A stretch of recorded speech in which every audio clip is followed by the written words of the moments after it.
Selamat datang ke video penerangan kami bertajuk Dari Metana ke Stroke Harbor. Video ini dihasilkan oleh pelatih Diploma Kesihatan Persekitaran dari Institut Latihan KKM Sungai Buloh.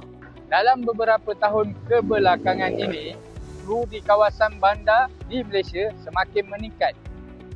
Fenomena ini sering dikaitkan dengan gas rumah hijau, iaitu gas yang memerangkap haba dalam atmosfera. Antara gas utama ialah karbon dioksida, nitrous dioksida dan metana. Dalam projek kami memberi tumpuan kepada gas metana iaitu CH4, gas yang banyak dilepaskan dari tapak pelupasan sampah di Selangor. Sekarang saya akan menceritakan isu kumpulan kami iaitu gas metana yang dihasilkan apabila sisa organik mereput tanpa kehadiran oksigen. Di tapak pelupasan seperti ini, pengumpulan gas yang tinggi boleh meningkatkan suhu mikro di sekitarnya. Kami menggunakan Arduino modul bersama sensor MQ untuk mengukur kepekatan gas metana. Bacaan menunjukkan nilai metana lebih tinggi pada waktu tengah hari berbanding waktu pagi dan malam. Ini menunjukkan hubungan jelas antara pelepasan gas metana dan peningkatan suhu persekitaran, iaitu penyumbang utama kepada tekanan haba dan risiko heat stroke. Okey, bagi memahami impak kepada masyarakat, kami menemubual penduduk berhampiran kawasan pelupasan sampah di Selangor. Hai, Assalamualaikum, salam sejahtera. Saya Rabiatul. So far kalau tengah hari tu memang bau dia tak berapa fresh lah. Kita boleh cakap tak fresh and agak berat kat kita punya lungs. Kita boleh tahu kita serap udara tu macam tak berapa fresh orang kata. Kalau macam petang tu mungkin sebab ramai orang yang datang, maybe oksigen pun dah sunyi suara sedut so okay lah.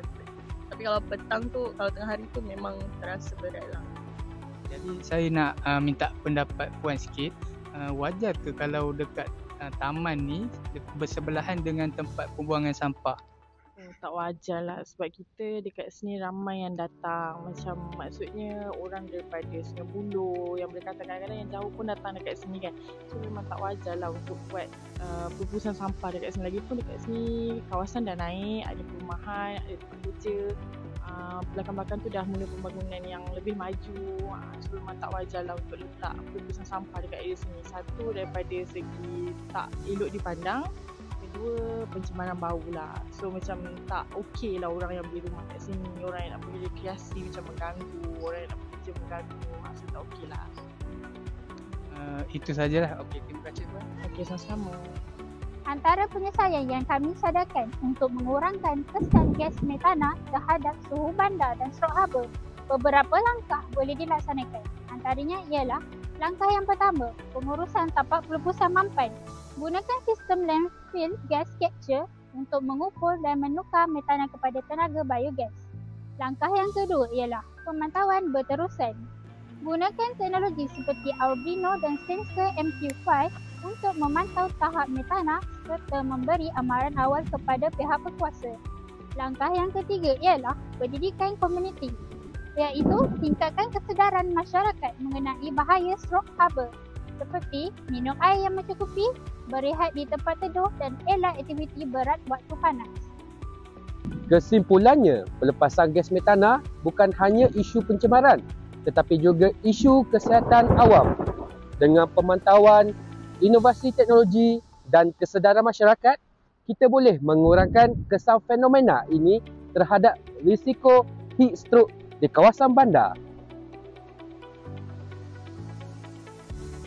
Lindungi alam, Lindungi diri kita.